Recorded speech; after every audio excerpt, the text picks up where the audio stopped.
ताई, एवढी काय घाई होती की तुम्ही कपाटाच्या चाव्या सुनबाईला दिल्या, आणि तेही एवढ्या लवकर? तुम्ही हे कसं विसरलात की तुमची सून सध्या गरीब कुटुंबातून आलेली मुलगी आहे.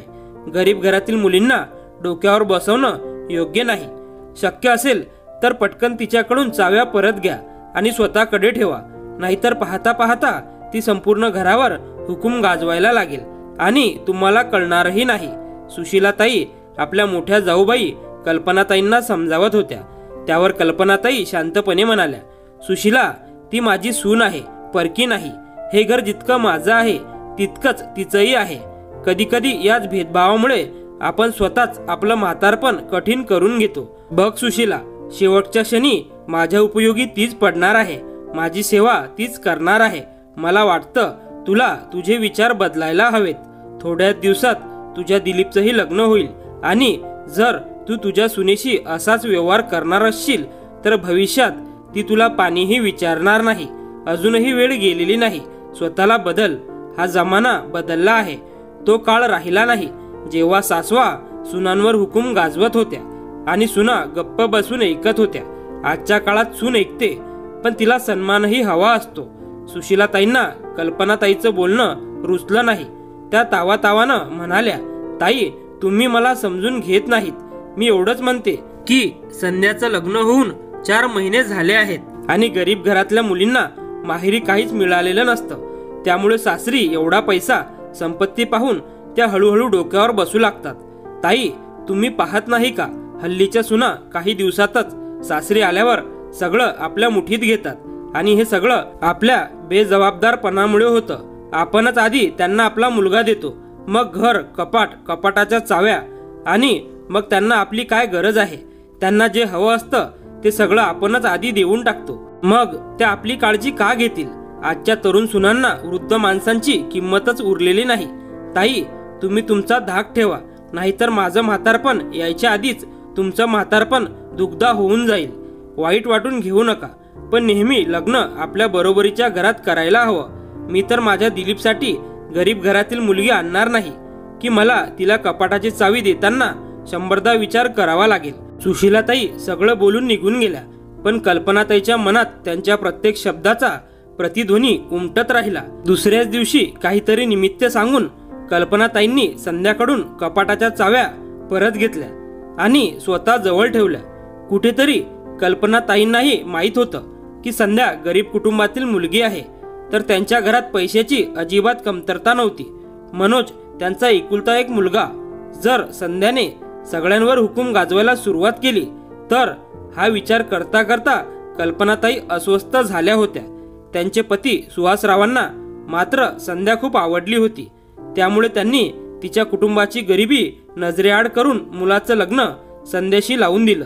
कल्पनाताईही या लग्नामुळे आनंदी होत्या. संध्या दिसायला सुंदर आणि गुणी होती. नेमकी तशीच सून त्यांना हवी होती. पण आज सुशीलाताईचं बोलणं ऐकल्यावर त्यांच्या मनात वेगळेच विचार घोळू लागले. त्या आता संध्याला एका गरीब घरातून आलेली मुलगी म्हणून पाहू लागल्या. आतापर्यंत कल्पनाताई संध्याला आपल्या मुलीप्रमाणे समजत होत्या, पण आता तिच्याबद्दलचे विचारच बदलले. म्हणतात ना, एकदा शंकेचं बीज मनात पडलं की त्याचं झाड होण्यास वेळ लागत नाही. सुशीलाताईंनी कल्पनाताईंच्या मनात शंकेचं बीज रुजवलं आणि त्यांचा वृक्ष व्हायला वेळ लागलाच नाही. आता परिस्थिती अशी झाली होती की संध्या काहीही बोलली तरी कल्पनाताई तिच्यावर चिडायच्या. तुझ्या माहेरी असं चालत असेल, पण हे तुझं सासर आहे, इथे असलं चालत नाही. माहेर आणि सासरची बरोबरी करायचा प्रयत्न करू नकोस. तू कधी तुझ्या माहेरी एवढे पैसे पाहिले आहेत का? नशीबवान आहेस की तुला या घराची सून होण्याची संधी मिळाली. कल्पनाताईंचे असे कडवे शब्द ऐकून संध्याचं काळीज हेलावलं. तिला कळेना, या त्या सासूबाई नाहीत ज्या 4 महिन्यापूर्वी प्रेमाने भेटल्या होत्या. ती किती स्वप्न घेऊन या घरात आली होती, पण सासूबाईंच्या वागणुकीमुळे प्रत्येक क्षणी तिला स्वतःच्या कमीपणाची जाणीव होत होती. हो, तिने कधीच एवढी श्रीमंती पाहिली नव्हती, पण ती पैशासाठी लग्न करून आलेली नव्हती. समाजात सुहासरावांची प्रतिष्ठा होती. त्यांना चांगल्या माणसात गणलं जायचं. लोक त्यांचं आणि कल्पनाताईंचं कौतुक करत. म्हणूनच संध्याच्या आईवडिलांनी आपल्या मुलीचं लग्न या घरात लावण्याचा निर्णय घेतला. त्यांनी विचार केला की या घरात संध्याला प्रेम आणि सन्मान मिळेल. जेव्हा सुहासराव आणि कल्पनाताई संध्याला पाहायला आले होते तेव्हा त्यांनी स्पष्ट सांगितलं होतं, आम्हाला फक्त तुमची मुलगी आणि एक नारळ द्या, पण या लग्नाला नकार देऊ नका.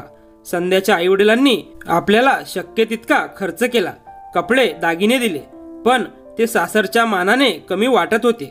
सुरुवातीचे काही दिवस सगळं काही सुरळीत सुरू होतं, पण अचानक सासूबाईंच्या बदललेल्या वागणुकीचं कारण संध्याला समजत नव्हतं.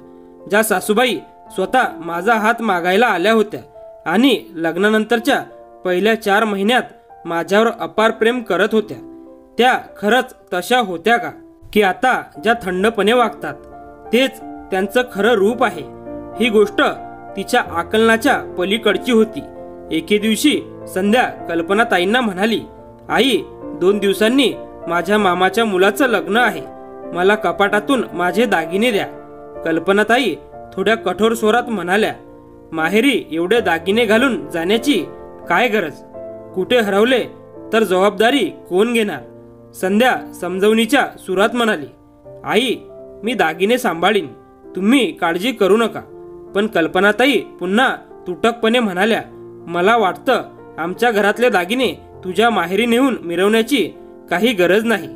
तसंही तुझ्या माहेरच्या लोकांकडे असं काय आहे जे तुला इतके किमती दागिने घालावेसे वाटत आहेत? हे सगळे दागिने आम्ही तुला घातले आहेत, त्यामुळे ते फक्त सासरच्या लग्नातच घालावेत, माहेरच्या कार्यक्रमात नव्हे. संध्या एक क्षण गप्प राहिली, मग ठाम स्वरात म्हणाली, आई, माझ्या माहेरच्या लोकांकडे एवढा पैसा नसेल, पण प्रेम आणि सन्मान भरपूर आहे. आणि मी ज्या दागिन्यांबद्दल बोलते ते मला माझ्या माहेरवरून घातलेले आहेत. हो, तुम्ही जितके भारी दागिने दिलेत तितके माझ्या आईवडिलांनी नाही दिले, पण त्यांनी त्यांच्या ऐपतीनुसार जे दिलंय ते माझ्यासाठी अनमोल आहे. कल्पनाताईंनी तोंड वाकडं करत अनिच्छेने तिच्या माहेरून आलेले दागिने कपाटातून काढून तिला दिले.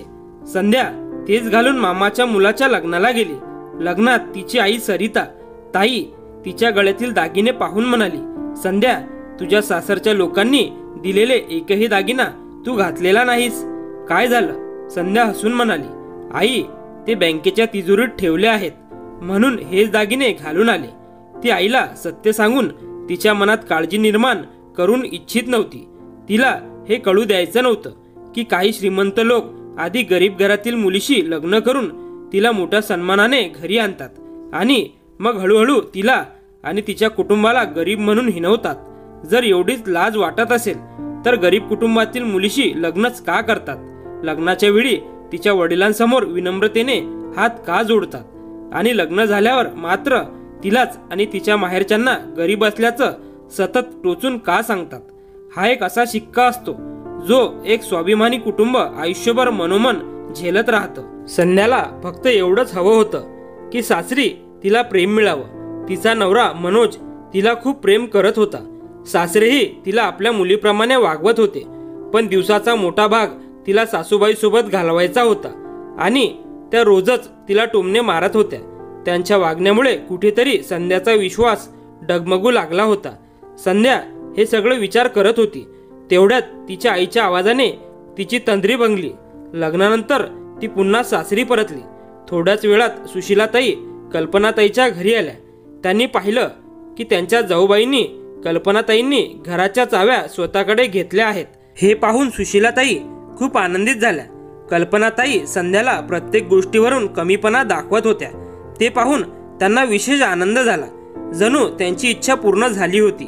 सुशीलाताई कल्पनाताईंना म्हणाल्या, ताई, या गरीब घरातल्या मुलींसोबत असंच वागायला हवं, नाहीतर एक दिवस हेच लोक आपलं घर, कुटुंब आणि पैसा आपल्या हातातून हिसकावून घेतील. पहिल्यांदा सुना आपला मुलगाच आपल्यापासून दूर नेतात आणि त्यानंतर जर त्यांना पैसा, संपत्ती आणि दागिन्यांवरही हक्क मिळाला तर अशा परिस्थितीत आपलं अस्तित्व उरतं तरी कुठे? म्हणूनच मी ठरवलंय, कधीच माझ्या मुलासाठी गरीब घरातील मुलगी आणणार नाही. मी नेहमी सांगत असते, लग्न नेहमी बरोबरीच्या घरातच करावं. संध्या चहा घेऊन येत होती. तिने सुशीलाताईचं बोलणं ऐकलं आणि तिला आता कल्पनाताईच्या बदललेल्या वागणुकीचं कारण उमजलं. काही दिवसापूर्वीच सुशीलाताई घरी आल्या होत्या आणि त्यानंतरच आईचा व्यवहार तुटक झाला होता. संध्याला काहीही करता येत नव्हतं, कारण कल्पनाताईंच्या डोळ्यांवर पट्टी बांधली होती आणि ती पट्टी सुशीलाताईंनीच बांधली होती. त्याचा त्रास बिचारी संध्या सहन करत होती. थोड्याच महिन्यात सुशीलाताईंचा मुलगा दिलीपचं लग्न एका मोठ्या श्रीमंत घराण्यात झालं. वधू मृणाली आपल्यासोबत खूप काही घेऊन आली. भरपूर दागिने, महागडे आभूषण, रेशमी साड्या आणि बरीच संपत्ती. सुशीलाताईंच्या अपेक्षेपेक्षा कितीतरी जास्त. हे पाहून त्या आनंदाने हरकून गेल्या. पण काहीच दिवसात त्यांचा आनंद चकनाचूर झाला. मृणाली घरातलं कोणतंच काम करत नव्हती. सारखी शॉपिंग, हॉटेलिंग, फिरणं याशिवाय तिला दुसरं काहीही नसे. आपल्या महागड्या वस्तू कपाटात लपवून ठेवायची, कुणी चोरी करू नये म्हणून. सुशीलाताईंना ती किंमत द्यायच्या मनस्थितीत नव्हती. उलट लग्नात आणलेल्या 3 मोठ्या कपाटांवर तिचा इतका ताबा होता की घरात कुणालाही त्या कपाटांना हात लावू देत नव्हती. सुशीलाताईंनी काही बोलायचा प्रयत्न केला की मृणाली तोंडावरच बोलायची. आई, मी आत्तापर्यंत माझ्या मर्जीनं जगले. माझ्या आईवडिलांनीही माझ्याशी कधी मोठ्या आवाजात बोलण्याचा प्रयत्न केला नाही. त्यामुळे तुम्हीही माझ्याशी आवाज कमी ठेवूनच बोला. आणि मी लग्नात इतकं सगळं घेऊन आले जे तुम्ही लोकांनी कधी पाहिलंही नसेल. सुशीलाताईंचं घरात राहणं असहाय्य होत चाललं. शेवटी एक दिवस त्या कल्पनाताईच्या घरी आल्या आणि गळा काढून रडायला लागल्या. मी किती त्रासात आहे. सुनेबद्दल कितीतरी मोठी स्वप्न पाहिली होती, पण मृणाली आल्यावर ती सगळी स्वप्न चकनाचूर झाली.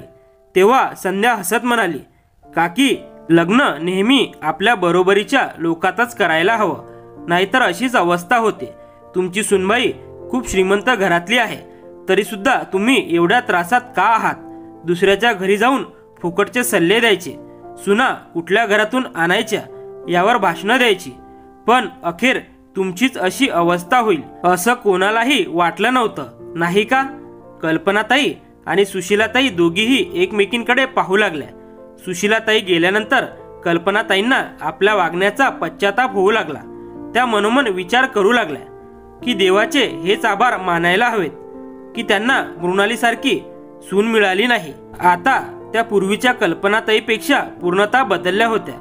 कित्येक दिवसांनी त्या संध्याशी प्रेमाने बोलल्या आणि आपल्या वागण्याची मनापासून माफी मागितली. पुन्हा एकदा कपाटाच्या चाव्या संध्याला देत म्हणाल्या, सुनबाई, मी सुशीलाच्या बोलण्यावर गेली, मला माफ कर. तेव्हा संध्या हसून म्हणाली, आई, मला कपाटाच्या चाव्या नकोत, मला फक्त तुमचं प्रेम आणि विश्वास हवा आहे.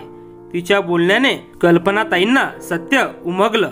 त्या म्हणाल्या, हो सुनबाई, तू अगदी बरोबर बोललीस. कदाचित हे आधीच समजलं असतं तर मी तुझ्याशी असा अन्याय केला नसता.